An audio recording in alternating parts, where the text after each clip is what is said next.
Hi friends, welcome to Taj kitchens. எல்லாம் எப்படி இருக்கீங்க? இன்றைக்கி வந்து பேபி பொட்டேட்டோ அப்புறம் பச்சை பட்டாணி வச்சு தான் கிரேவி செஞ்சு காட்ட போகிறேன். சப்பாத்திக்கு, ரைஸுக்கு எல்லாம் ரொம்ப டேஸ்டியாக இருக்கும். வாங்க எப்படி செய்யலாம் பார்க்கலாம்.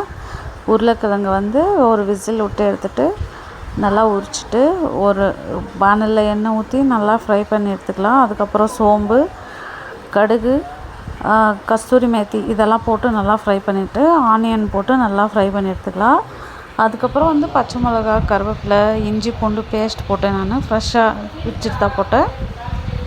லைட்டாக உப்பு போட்டு மஞ்சள் தூள் போட்டு நல்லா ஃப்ரை பண்ணி எடுத்துக்கலாம். அது ஃப்ரை ஆனதுமே மிளகாத்தூள், தனியாத்தூள், கரம் மசாலா தூள் இதெல்லாம் போட்டு நல்லா ஃப்ரை பண்ணிக்கலாம். தக்காளி வந்து ஒன்று பாதியமாக அரைச்சி எடுத்து அதில் போட்டு சேர்த்து நல்லா தக்காளி வேகிற வரைக்கும் மூடி வச்சிடலாம். அதுக்கப்புறம் ஒரு டீஸ்பூன் தயிர் ஊற்றி நம்ம ஃப்ரை பண்ணி வச்சோம் இல்லைங்களா பொட்டேட்டோ, அது போட்டுட்டு வேக வச்ச பச்சை பட்டாணி எடுத்து போட்டு நல்லா மூடி வச்சு வேக வச்சு எடுத்து கொத்தமல்லி தூவிட்டால் நம்ம கிரேவி ரெடி ஆகிடும்.